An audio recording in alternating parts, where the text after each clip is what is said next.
ఈరోజు బైబిల్లో ఉన్నటువంటి ఒక వ్యక్తిని గురించి మనం వినబోతున్నాం. ఆయన పేరు సమూయేలు. ఈ సమూయేలు గూర్చినటువంటి కొన్ని విషయాలు మనము చూద్దాం. ఈ యొక్క వాక్యములో చిట్ట చివర న్యాయాధిపతి అని సమూయేలు గురించి మనకు తెలుసు. ఆయన ఒక చక్కని మంచి ప్రవక్త, న్యాయాధిపతి కూడాని మనం చూస్తా ఉన్నాం. ఈ యొక్క సమూయేలు ఇశ్రాయేల్ దేశానికి అధికారిగా వచ్చిన తర్వాత చుట్టుపక్కల ఉన్నటువంటి ఏ దేశస్తులు కూడా ఇశ్రాయేల్ మీదకి రావడానికి భయపడిపోయారు, రాలేకపోయారు. కారణం ఏంటి అంటే ఈ యొక్క సమూయేలు చాలా గొప్ప దైవజనుడు. దేవుని చిత్తము తెలియకుండా ఏది చేయడు. అసలు దేవుని ఇష్టంలో బ్రతికేటువంటి వాడు, దేవునికి ఇష్టంగా జీవించేటువంటి వాడు. ఆ తల్లికి లేక లేక లేక లేక చాలా దినాలు పిల్లలు లేరు. హన్నాకి పిల్లలు లేరు, చాలా వేదనతో ఉంది. ఇలాంటి పరిస్థితిలో ఆమె చాలా కురింగిపోయినటువంటి పరిస్థితి మనం చూస్తాం. దేవుని వాక్యంలో 1వ అధ్యాయంలో చాలా వేదన పడింది బిడ్డలేనటువంటి పరిస్థితిలో. అయితే ఆమె ఒక నిర్దిష్టమైనటువంటి తీర్మానం చేసుకొని ప్రభు సన్నిధికి వెళ్ళి దేవుని దగ్గర పోరాడి ప్రార్థన చేసి ఈ విధమైనటువంటి కుమారుని కనడం అనేది జరిగింది. ఈ కుమారుని పాలు విడిసిన దాకా తన దగ్గర పెంచుకొని ఆమె కుమారుడు పుట్టక మునుపు ఒక ఒడంబడిక చేసింది. దేవునితోటి ఒక ప్రమాణం చేసింది. ఆ ప్రమాణాన్ని ఆమె నిలబెట్టుకుంది. కుమారుడు పాలు విడిసిందాక తన దగ్గర ఉంచుకొని ఆ సమయంలో ఎన్ని బోధలు చేసిందో కుమారుడికి తెలియదు, కానీ తీసుకెళ్లి మందిరంలో వదిలిపెట్టేసిన పరిస్థితి మనం చూస్తూ ఉంటాం.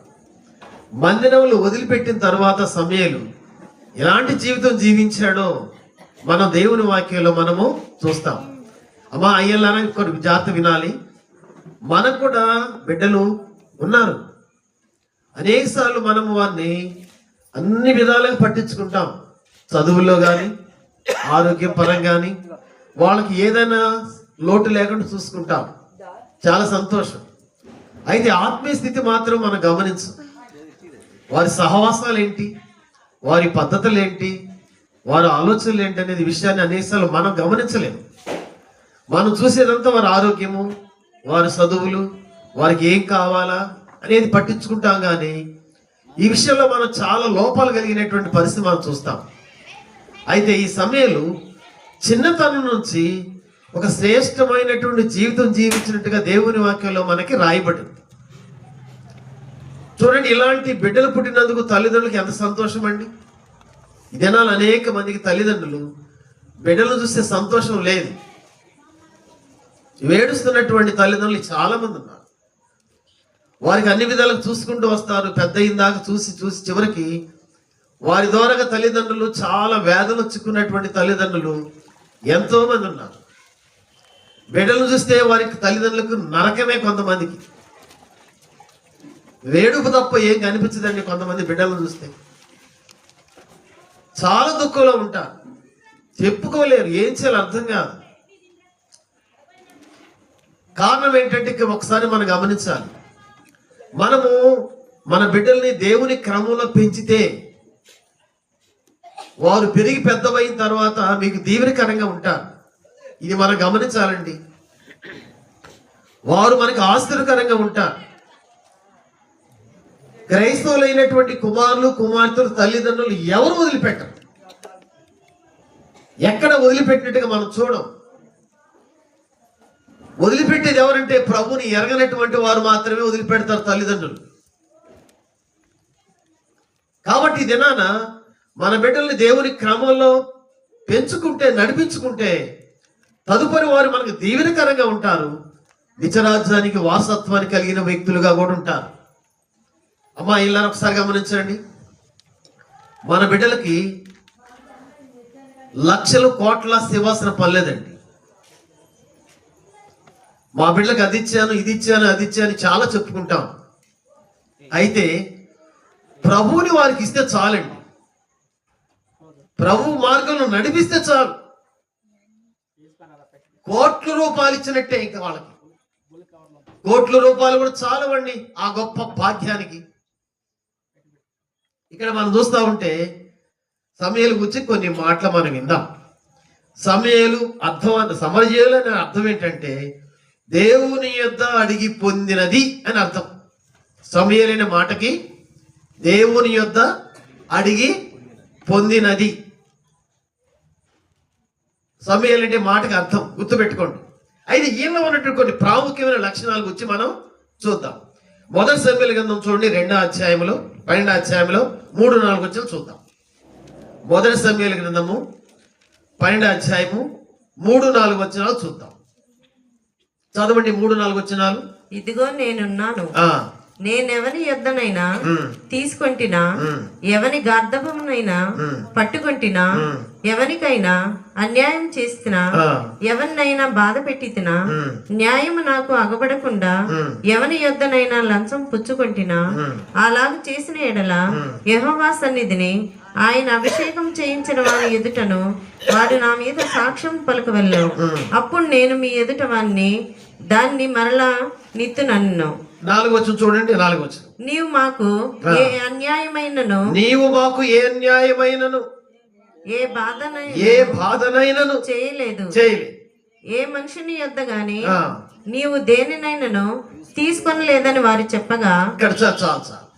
సమయాలు కూర్చున్నటువంటి ఒక చక్కని ఆకర్షణీయమైనటువంటి సంగతుల గురించి మనం వింటున్నాం. ఎంత మంచి చక్కని సాక్ష్యం అండి అమ్మా. అసలు చూడండి, ఆ బిడ్డ విషయంలో ఎంత చక్కని సాక్ష్యం చెబుతున్నాడు. ప్రజలు అంటున్నారు, లేదయ్యా నువ్వు అలాంటి వాడు కావు, నువ్వు అలా చేయలేదయ్యా, ఎవరిని కూడా అన్యాయం చేయలా, ఎవరి దగ్గర ఏమి తీసుకోలా, లంచం తీసుకొని న్యాయాన్ని తిప్పేయాల నీవు. ఎంత మంచి సాక్ష్యం కలిగి ఉన్నాడండి ఆ సమయాలు. ఇలాంటి బిడ్డలుంటే తల్లిదండ్రులకి ఎంత సంతోషం అండి. ఆ సమాజం చూడండి ఎంత గౌరవిస్తుందో ఆ సమయాల గురించి, ఎంత మంచి సాక్ష్యం చెబుతుందో చూడండి ఆ సమయాల గురించి. వారు 4వ వచనం అన్నారు, నీవు మాకు అన్యాయమైనను ఏ బాధనైనా చేయలేదు.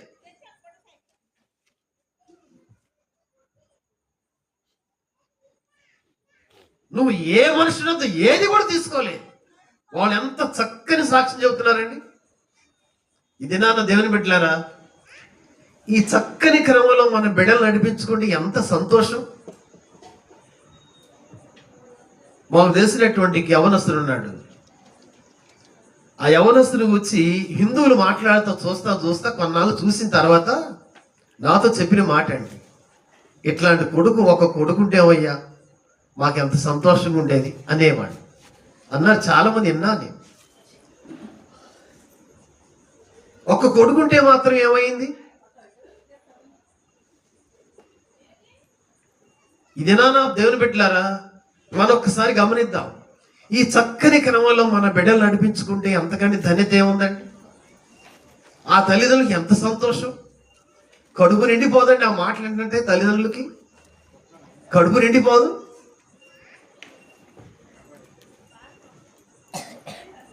ఈ దినాలు అనేక మంది బిడ్డలు చూస్తే వారు లెగిసిన కాలం నుంచి పండుకునే వరకు అన్యాయము, అక్రమము, విచ్చలవిడితనమే.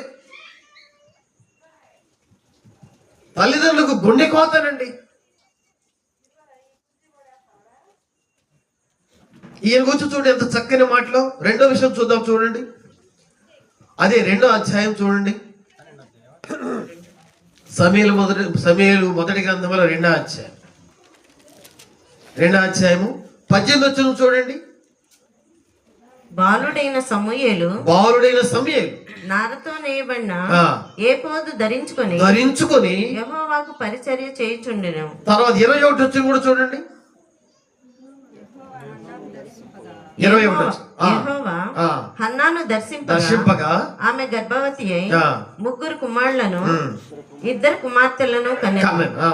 అయితే బాలుడకు సమూయేలు యెహోవా యెహోవా సన్నిధిని ఉండి ఎదుగుచుండెను. ఎట్లా ఉన్నాడంట? యెహోవా సన్నిధిని ఈ 18 వచ్చిన 20 వచ్చిన ఎట్లా ఉందంట? ఎవరంటే ఈయన ఏ వయసులో ఉన్నాడు? బాలుడు. బాలుడు. ఆయన జీవిత విధానం ఎట్లా కనిపిస్తుందంట?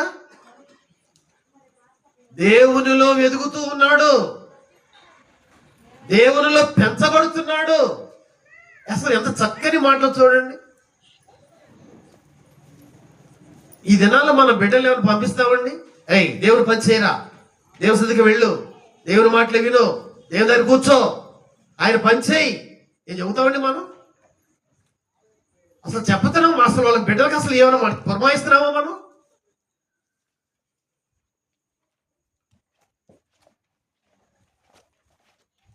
ఈ బాలుడు చూడండి ఎట్లా ఉన్నాడు, దేవునిలో ఎదుగుతూ ఉన్నాడు.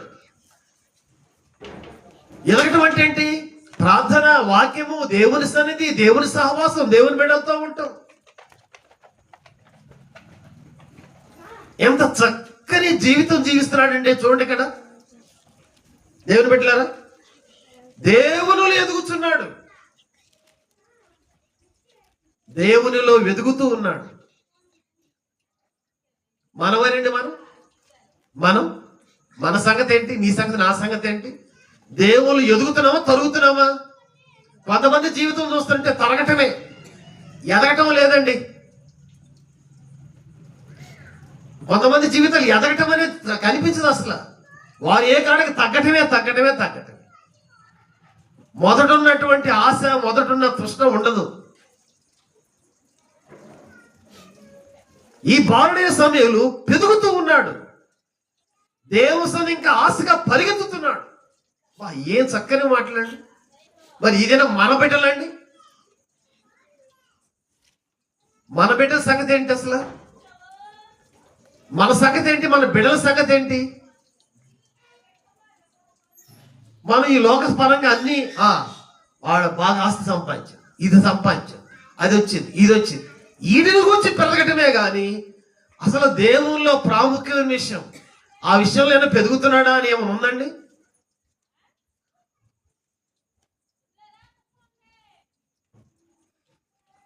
ఈ బాలుడు గురించి చూడండి, ఆ తల్లిదండ్రులకి ఎంత సంతోషం ఉంటుందండి. ప్రభువులో పెరుగుతూ ఆ దేవుని బిడ్డ ప్రజలందరూ కూడా ఆయన మెచ్చుకుంటే ఎంత సంతోషంగా ఉంటుంది. సమాజం గురించి, మా సమాజం అంతా మాట్లాడుతుంది, ఆయన గురించి మాట్లాడుకుంటున్నారు.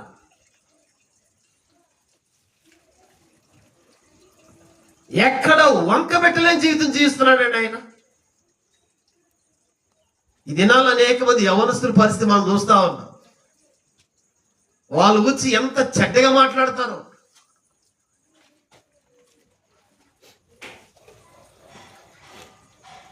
మేము చెప్పే విషయం ఏంటంటే, ఇక్కడ దీపక్, సారథి, ఇక్కడ ఉన్నటువంటి బిడ్డలు ఒక చక్కని జీవితం జీవించాలి, దేవుళ్ళు పెరుగుతూ ఉండాలి, దేవుని వాక్యం విస్తారంగా చదువుతూ ఉండాలి, ప్రార్థనలో పెరుగుతూ ఉండాలి, వాక్యంలో పెరుగుతూ ఉండాలి.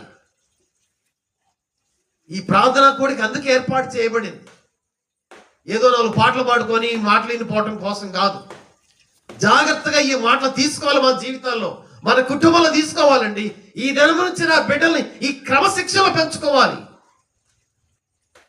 నా బిడ్డల్ని నేను ఈ విధంగా పెరుగుతూ ఉండాలి. ప్రభువులో ఒక ఆశ ఉండాలండి.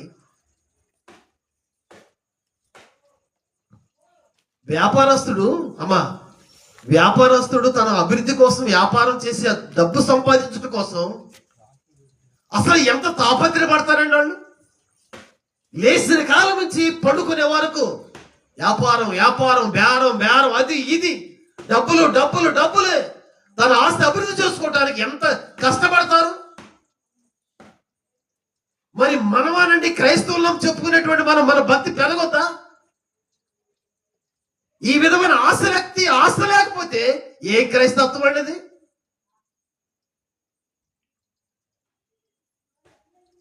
జేసీ రైస్ అనేటువంటి ఆయన మాట్లాడతాడు. జేసీ రైలు గారు అనేటువంటి ఆయన మాట్లాడతారు. వ్యాపారస్తులు వారి ఆస్తి కోసం పెంచుకోవటం, ఆహారనిశలు అన్నం నీళ్లు మానేసుకొని వాళ్ళు డబ్బులు పెంచుకోవాలని ఎంత ఆశపడతారే. మనం క్రైస్తవులు చెప్పుకున్నటువంటి మనము మన భక్తి విషయంలో పెంచుకోవాలని కొంచెం ఆశ ఉంటుందా?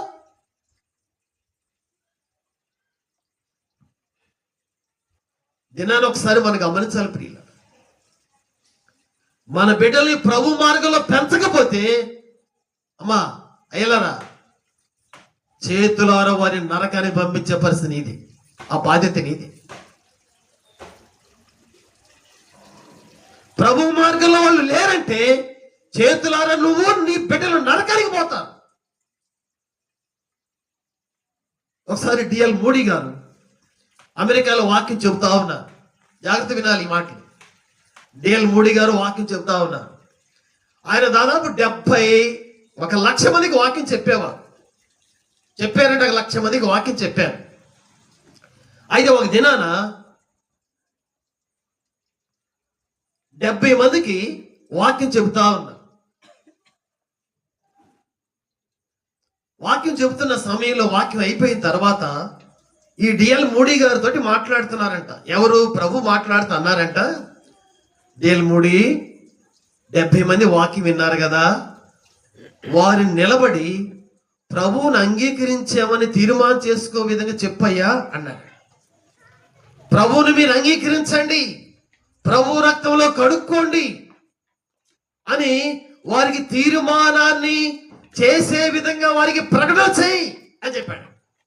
అప్పుడు డిఎల్ మోడీ గారు అన్నారంట, ప్రభు ఈ రోజే వాళ్ళకి వాక్యం చెప్పింది, మళ్ళా రేపు వస్తాను, రేపు వచ్చి మళ్ళా వాక్యం చెబుతాను, అప్పుడు నేను వారిని తీర్మానం చేసుకునే విధంగా నేను వారికి పురమాయిస్తాను, కాబట్టి రేపు వస్తాను ప్రభు అని, ఈరోజు కాదే ప్రభు రేపు చెప్తానని వెళ్ళిపోయాడు.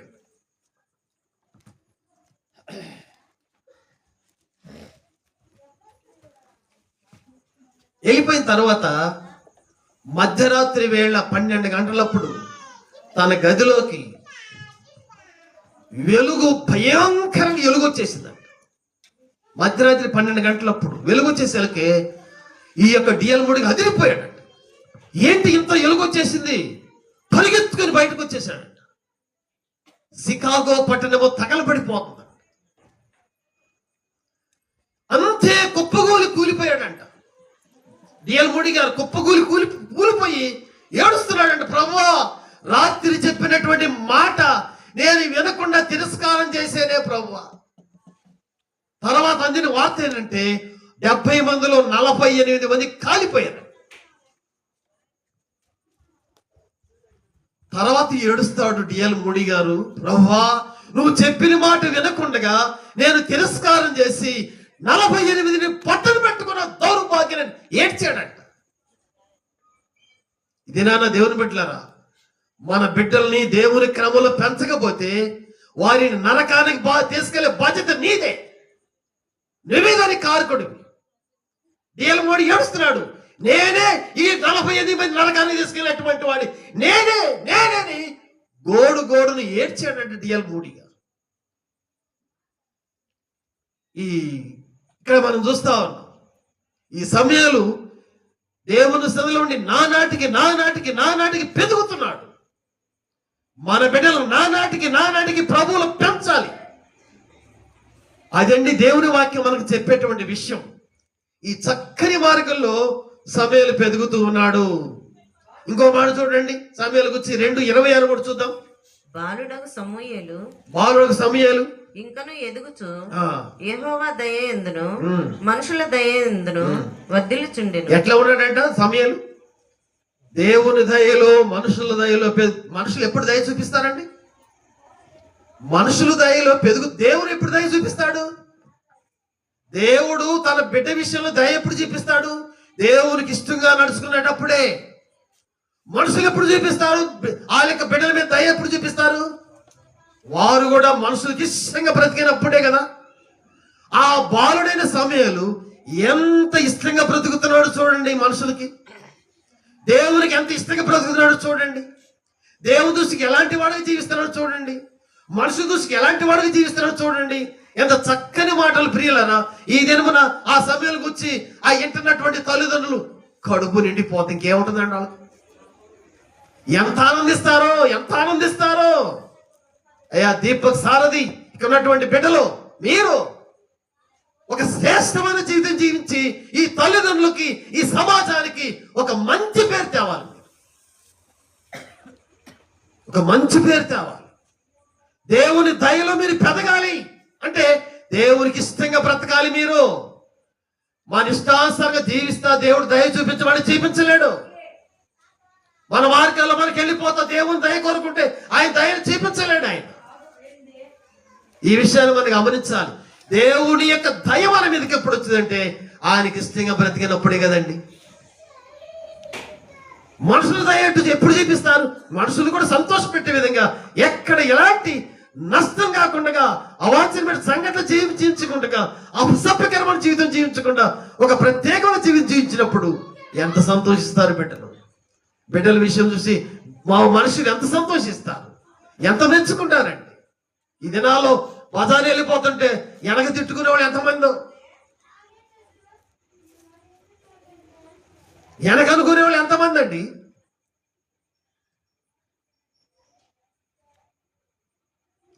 అందుకని శరీ అనేటువంటి ఒకటి దైవజనాలు అంటది.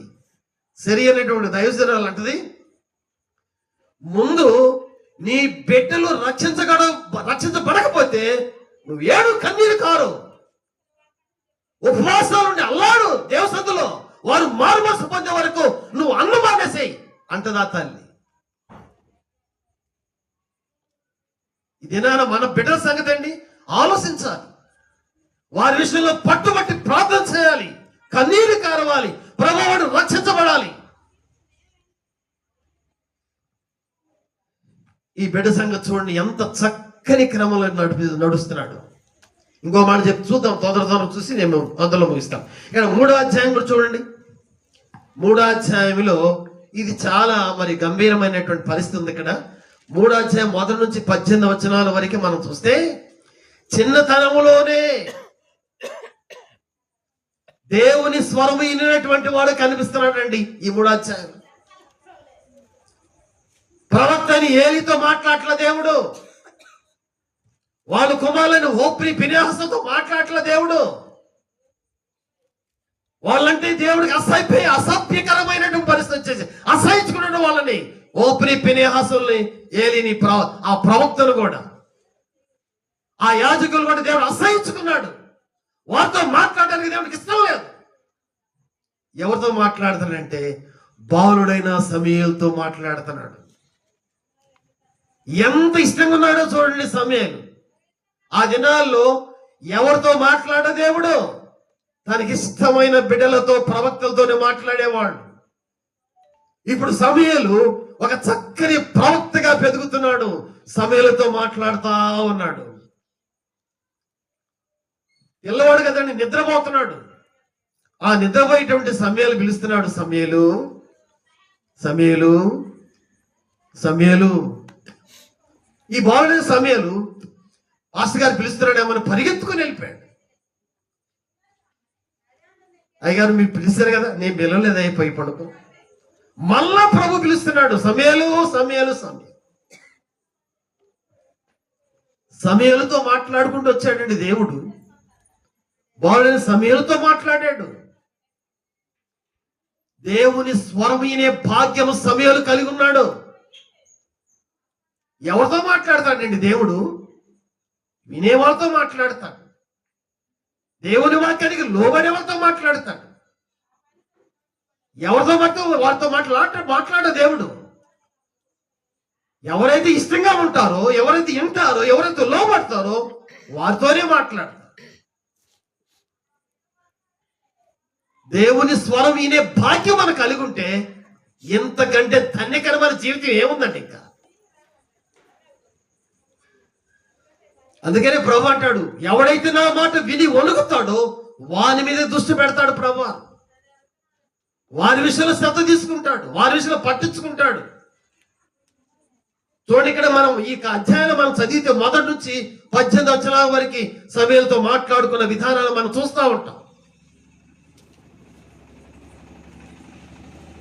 దినాన దేవుని బిడ్డలారా, దేవుని యొక్క మాటలు వినాలని, లోబడాలని ఆశ కలిగి ఉంటే వారితో మాట్లాడతాడండి.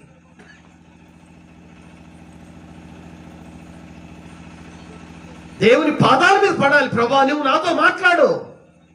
ఆయన మాట్లాడేవాడు, మోగదేవుడు కాడు. ఆయన సజీవుడు, ఉన్నవాడు, అనువాడు. ఆయన మాట్లాడేవాడు. దేవుని బిడ్డలారా, ఇదేనా దేవుని స్వరం వింటున్నామండి మనం?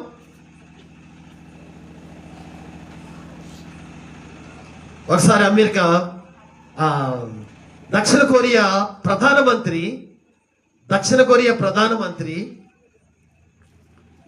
ఒక దైవజనుడు ఫోన్ చేశాడు. ఫోన్ చేస్తే ఆ ఫోన్ తీయట్ల, అధ్యక్షుడు ఫోన్ తీయట్ల. పాల్ యాంగ్సో గారికి ఫోన్ చేశాడు. ఈయన పాస్టర్ గారికి ఫోన్ చేశాడు. దక్షిణ కొరియా అధ్యక్షుడు, ప్రధానమంత్రి ఫోన్ చేస్తే ఈ పాల్ యాంగ్సో ఫోన్ తీయట్ల. ఫోన్ తీగిపోయేకి అన్నాడు, అధ్యక్షుడు అన్నాడు, ఏమయ్యా, నేను ప్రధానమంత్రిని కదా, నా ఫోన్ తీయమేమయ్యా నువ్వు? నా ఫోన్ అని నీకు లెక్క లేకుండా పోయింది. నేను ప్రధానమంత్రిని, నేను ఫోన్ చేస్తే గడగడలాడిపోతా దేశం అంతా, నేను ఫోన్ తీవేమిటాయా అని ఆ పాల్ యాంగ్సో గారిని అంటే ఆయన అన్నాడు, నీకంటే పెద్ద ఆయనతో మాట్లాడుతున్నాండి అన్నాడు. నాకంటే పెద్ద ఆయన ఎవరు అని వాళ్ళకి అప్పుడు చెప్పాడంట, ప్రభువైన యేసుక్రీస్తు వారితో నేను మాట్లాడుతున్నాను, నీకంటే పెద్ద ఆయనతో మాట్లాడుతున్నాను నేను అన్నాడు. ప్రభుతో మాట్లాడుకునే అనుభవం కలిగి ఉండాలండి మనం. చీకటితో లేసి ఆ అనుభవం కలిగి ఉంటే ఎంత ధన్యతో. మనము ప్రభు మనతో మాట్లాడుకుని ఎంత ధన్యతో. ఆ భాగ్యాన్ని సమయాలు కలిగి ఉన్నాడు. ఆ భాగ్యం సమయాలు కలిగి ఉన్నాడండి. ఎంత ధన్యకరమైన జీవితం అండి ఆ బిడ్డకి.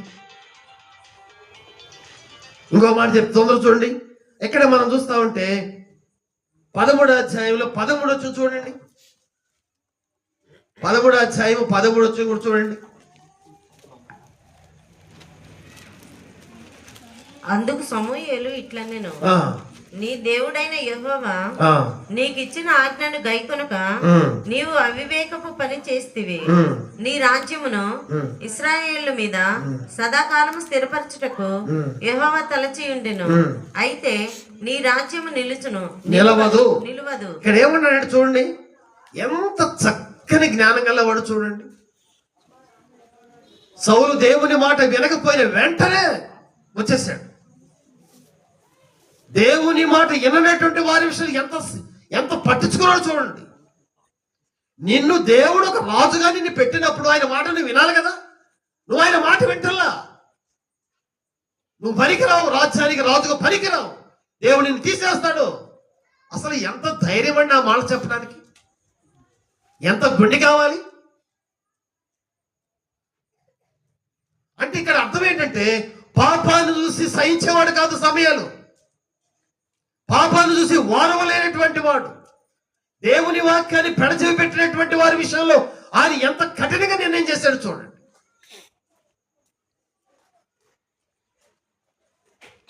ఈ దినాన దేవుని బిడ్డలారా, దేవుని వాక్యానికి మనం లోబడి ధన్యులమి.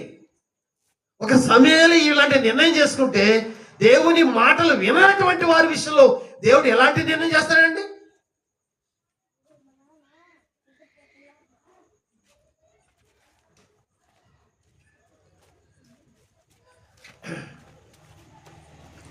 సరే, మరి ఇక్కడ మనం చూసి 7వ అధ్యాయం చూడండి. 7వ అధ్యాయము 5 నుంచి చూడండి. 7వ అధ్యాయం 5వ వచనం నుంచి. అంతట సమూయేలు ఇశ్రాయేలులందరినీ మిస్సాకు పిలువనంపుడి నేను మీ పక్షమున యెహోవాను ప్రార్థన చేతునని చెప్పగా, యెహోవాను ప్రార్థన చేస్తానని చెప్పేశాడు. ఇక్కడ ఏం కనిపిస్తుందంటే, ప్రార్థనా పరుడు ఎవరు? సమూయేలు ప్రార్థనా పరుడుగా ఉన్నాడు. చదవండి 8వ వచనం కూడా చూడండి. అక్కడ 8వ వచనం, మన దేవుడైన యెహోవాను ఫిలిష్తీయుల చేతిలో నుండి మనలను రక్షించినట్లుగా మా కొరకు ఆయనను ప్రార్థన చేయుట మానవద్దని సమూయేలు నొద్ద మనవి చేసిరి. ఇక్కడ అంటా ఉన్నాడు, ఇక్కడ వాళ్ళు చూడండి ఏమన్నారు, ప్రజలందరూ వచ్చేసారు. అయ్యా సమూయేలు గారు, మనం జయం పొందుకోవాలి. ఏం చేయాలి? మీరు ఏం చేయాలండి? మీరు ప్రార్థన చేయాలి, మానవద్దు. మీరు ప్రార్థన చేస్తే మాకు జయం, మీరు ప్రార్థన చేస్తే మాకు విజయం, మీ ప్రార్థన ద్వారా మేము జయిస్తాం. ఏంటంటే అసలు వాళ్ళ యొక్క ధీమా ఏంటండి? నువ్వు మానవద్దు అంటే సమయాలు ఎలాంటి వాడు? దేవునితో ఎంత సన్నిహితంగా ఉండేవాడో చూడండి, ఎలాంటి ప్రార్థన పడో చూడండి. సమయాలు ప్రార్థన చేస్తే మాకు ఆ జయము అపజయము రాదు. అసలు వాళ్ళు ధీమా చూడండి, వాళ్ళకు ఉన్నటువంటి పట్టుదల చూడండి. సమయాలు గారు నువ్వు ప్రార్థన మానబాకండి.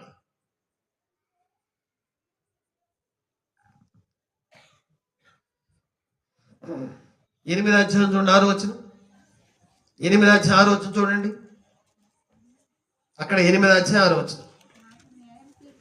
మాకు న్యాయము తీర్చుటకు రాజును నియమింపమని వారు అనిన మాట సమయలు దృష్టికి ప్రతికూలముగా ఉండెను కనుక సమయలు ఏం చేశాడు? యెహోవాకు ప్రార్థన చేశాను. వాళ్ళు రాజు కావాలని అంటే ఆయన ఏం చేశారు? ఎక్కడ తీసుకెళ్ళాడు ఈ మనవలన్నీ? దేవుని దగ్గర. ప్రభువా వాళ్ళు ఏంటి రాజు కావాలంటున్నారు, ఏం చేస్తావు, ఏం చేయమంటావు? చూడండి ఎంత చక్కని మాటలు చూడండి. ప్రభువుని అడుగుతున్నారు కానీ తనంతటి తన సొంత నిర్ణయం ఏమి చేయలేదు. చూడండి ఎంత అసలు ఎట్లాంటి నిర్ణయం దేవుని దగ్గరికి తీసుకెళ్లారు వారి మనవలన్నీ. ఇంకొక వచనం చూడండి, 12వ అధ్యాయం చూడండి, 17, 18 వచనాలు. 17, 18 వచనాలు. గోధుమ కోత కాలము ఇదే కదా, మీరు రాజును నిర్ణయింపమని అడుగునందు చేత యెహోవా దృష్టికి మీరు చేసిన కీడు గొప్పదని మీరు గ్రహించి తెలుసుకొనుటకై యెహోవా ఉరుములను వర్షమును పంపునట్లుగా నేను ఆయనను ఏడుకొనుచున్నాను. సమూయేలు యెహోవాను వేడుకొన్నప్పుడు యెహోవా ఆ దినమున ఉరుములను వర్షమును పంపగా జనులందరూ యెహోవాకును సమూయేలునకును బహుగా భయపడిరి. ఎందుకు భయపడ్డారు? సమూయేలుకి అది కోతకాలం, వర్షాలు కాలం కాదు. అది కోతలు కోసే కాలంలో వర్షాలు ఉండవు. ఆ సమయంలో వీళ్ళు రాజును చేయమని ఒకటే గోల్ చేస్తున్నకి దేవుడికి అయిష్టంగా ఉంది రాజును చేయటానికి. కారణం ఏంటంటే వాళ్ళకి అంతకుముందు ఎవరు ఉన్నారంటే దేవుడే వాళ్ళకి రాజుగా ఉండేవాడు. ఇప్పుడు దేవుని అధికారాన్ని పక్కన పెట్టేసి మానవుడు కోరుకుంటున్నాం. అందుకని వారు దేవుడికి ప్రతికూలంగా ఉంది. దాన్ని బట్టి సమూయేలు ఏం చేస్తారండి? ఇక్కడ ప్రార్థన చేస్తాడు. ప్రభువా వీరు అడిగినటువంటి మనవి మీ దృష్టికి అంగీకారంగా లేదు, వీళ్ళు అర్థం కావాలి, వీళ్ళకి అర్థమయ్యే రీతిలో చేయమని అప్పుడు వర్షం పంపించు ప్రభు అని ప్రార్థన చేస్తారు. విస్తారంగా ఉరుములు పెళ్ళమంటూ వర్షం వచ్చింది. వాళ్ళకి ఏం కావాలని అర్థం? అయ్యా రాజుగారు వద్దయ్యమ్మా, నువ్వు చెప్పిన మాట వింటావు అనాలి కదండి. అంటే ఇక్కడ ఎందుకు చెబుతున్నావు అంటే ఈ మాటలు సమూయేలు ఎంత చక్కని ప్రార్థన పరుడో చూడండి. అయ్యలారా అమ్మలారా, ప్రార్థన లేనటువంటి కుటుంబానికి, ప్రార్థన లేని సంఘానికి, ప్రార్థన లేని వ్యక్తులకి అది భవిష్యత్తు ఉండదండి. గుర్తుపెట్టుకోండి ఈ విషయం.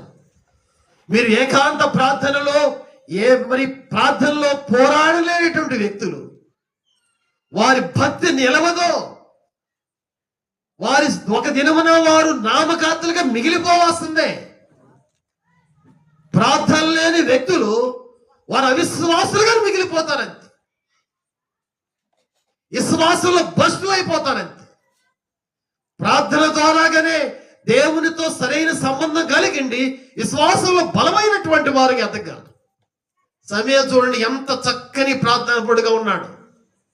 మరి మనం అనండి, ఈ సంగతులన్నీ చూస్తుంటే నా సంగతి, నీ సంగతి, మన సంగతి అండి.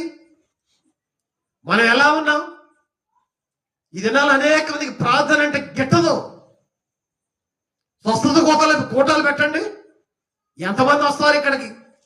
గుంపులే. స్వస్థత కావాలంటే ప్రార్థన కూటాలకి రారు. నీకు దీవెన కలగాలంటే నువ్వు ప్రార్థన చేయాలి. నీ కుటుంబాలు ఆశ్రయించబడాలి, నువ్వు ప్రార్థన చేయాలి. నీ బిడ్డలు దీవించబడాలి, నువ్వు ప్రార్థనలో ఉండాలి. నువ్వు ప్రార్థన లేకుండా నా బిడ్డలు దీవించమంటే కుదరదు. నువ్వు ఎప్పుడైతే ప్రభు సన్నిధానంలో గంట తరబడి గడుపుతావో నీ బిడ్డలు దీవెనకరంగా అయిపోతారు, నీ బిడ్డలు ఆశ్చర్యకరంగా అయిపోతారు. దేవుడు విస్తారంగా దీవిస్తాడండి, నీ కుటుంబాన్ని దీవిస్తాడు. నువ్వు ప్రార్థన లేకుండా నీ కుటుంబం దీవించబడదు, నీ కుటుంబంలో రక్షించబడలేరు. కాబట్టి ఈ విషయాన్ని గుర్తుపెట్టుకోవాలి ప్రియులారా. సమూయేలు ఒక చక్కని ప్రార్థనా పరుడు. చూసారండి, ఇక్కడ ఆయన గురించి మనం వింటున్న విషయాలు ఎన్ని మంచి లక్షణాలు మనం చూస్తాం. నేను చివరిగా చెప్పి ఒక మాట ముగిస్తాను. 15వ అధ్యాయం చూడండి, 11 వచ్చును. అక్కడ 15వ అధ్యాయం 11 వచ్చును చూడండి.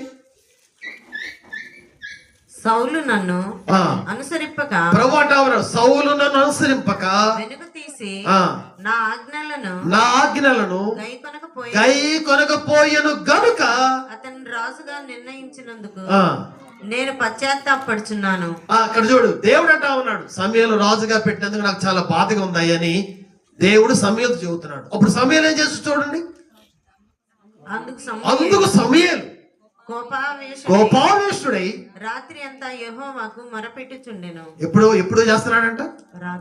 రాత్రి మొరపెట్టుచున్నాను. ఎప్పుడంట? రాత్రి అంతానా? రాత్రి అంతా. మనం ఒక 5 నిమిషాలు చేస్తాడు ప్రార్థన. అమ్మా కళ్ళు మూసుకొని గంట నిద్రపోయి 2 గంట పాదం చేశాను. కళ్ళు పోసుకుంటే చాలు ఇంక నిద్రపోవటం. ఇక లేచి గంట ఉండాలి, ఏం చేయను? అంతే కదా మన ప్రార్థన, అంతేగా.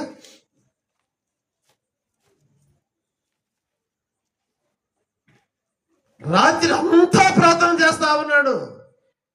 ఆయన దీవించబడతాడండి. ఎందుకు దీవించబడ్డండి?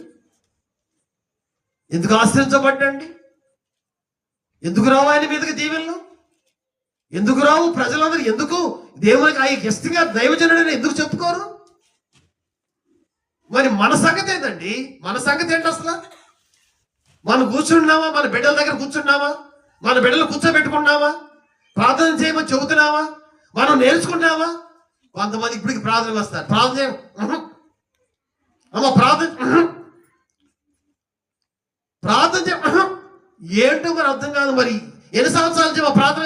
10 సంవత్సరాల నుంచి. తగలబెట్టనండి. ఎన్ని సంవత్సరాలు? 10 సంవత్సరాల నుంచి ప్రార్థనకు పోతున్నాము. నోరు చేసి ప్రార్థన చేయడానికి రాదు. ఈ భక్తి ఏం చేయను? తగలబెట్టడానికి పనికొచ్చింది, ఇంకేనికి పనికిరాదు. ఒకవేళ ప్రార్థన చేశాను అనుకోండి, ఒక మాట చేసి అయిపోయింది, తూనా బట్ల పాల్. ఈ ప్రార్థన వాళ్ళు, ఇలాంటి ప్రార్థన వాళ్ళు ఏముంటారండి భక్తిలో? ఇలాంటి ప్రార్థన వాళ్ళు దేవుళ్ళు ఎలా కొనసాగుతారు విశ్వాసంలో? ఒక దినమున వారు శాస్త్రంగా నరకానికి పోతారు, అంతే, ఇంకేం లేదు. నేను ఖచ్చితంగా చదువుతున్న విషయాలు, ఖచ్చితంగా వారు నరకానికి పోతారు అంతే. ప్రార్థన చేయని వాళ్ళు విశ్వాసంలో కొనసాగలేరు.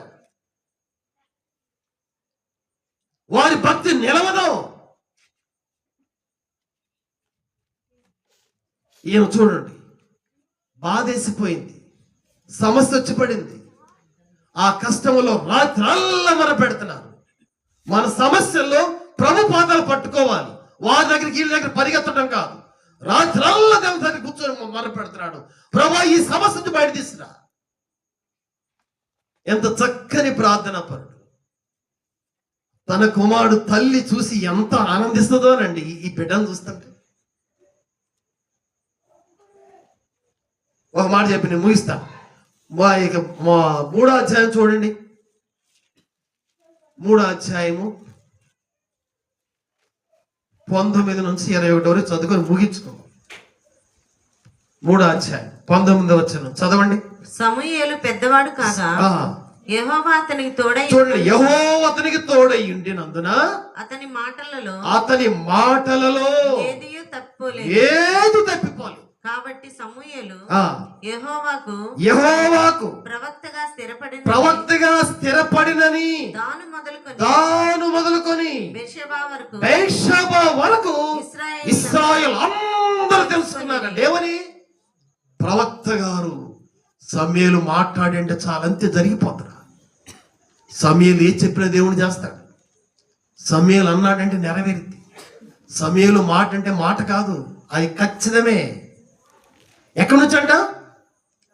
దాని నుంచి బేష, ఆ మూల నుంచి ఈ మూల వరకు సమస్త ప్రజలందరూ కూడా ప్రవక్త గారు, ఆయన ప్రవక్త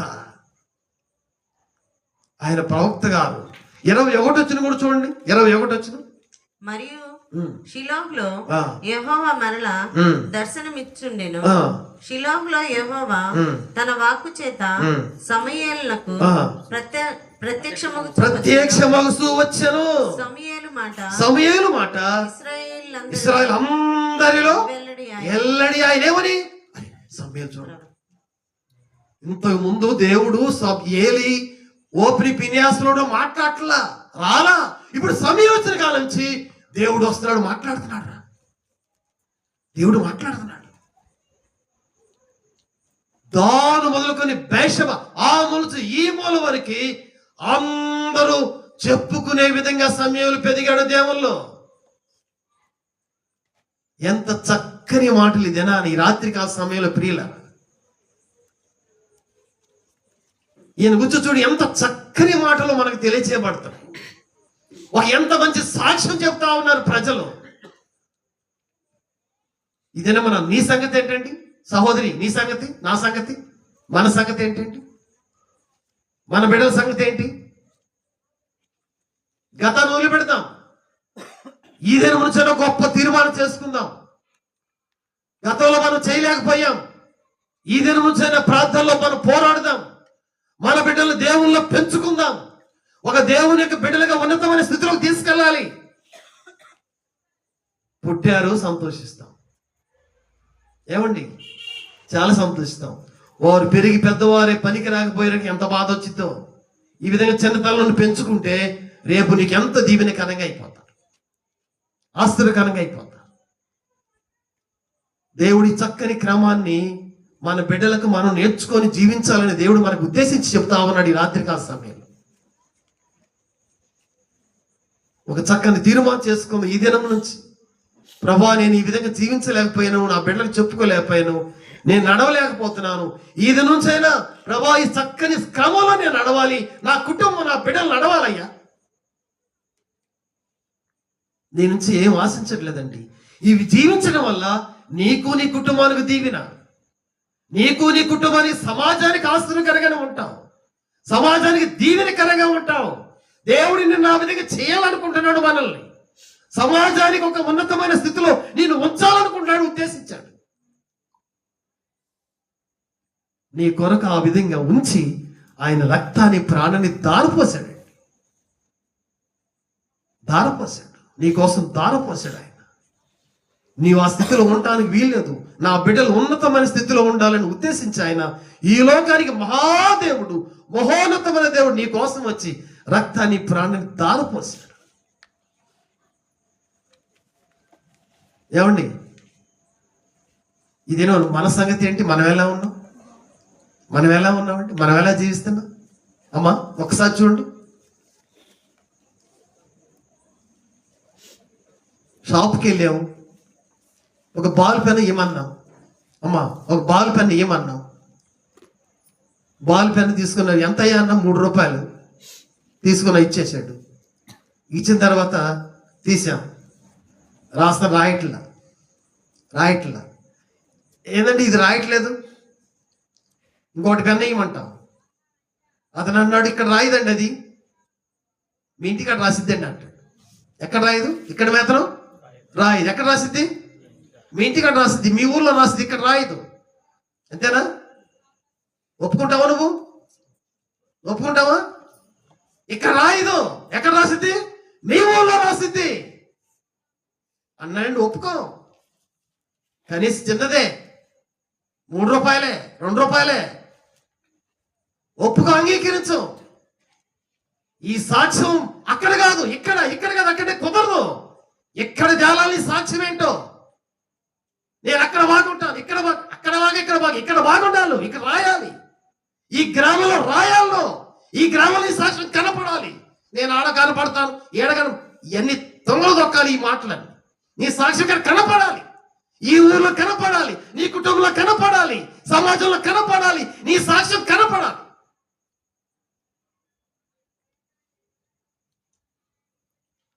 మన సంగతి ఏంటి? సమూయేలు ఆ విధమైనటువంటి సాక్ష్యాన్ని కలిగి దేవునికి మహిమకరంగా జీవిస్తాడు. అంతకుముందు దేవుడు మాట్లాడట్లా, ఇప్పుడు సమూయేలు వచ్చిన కాలం నుంచి దేవుడు దర్శిస్తా ఉన్నాడు ప్రజల్ని. ప్రజల్లోకి దేవుని వాక్యం వెళ్ళిపోతా ఉంది. ప్రార్థన చేసుకుందాం.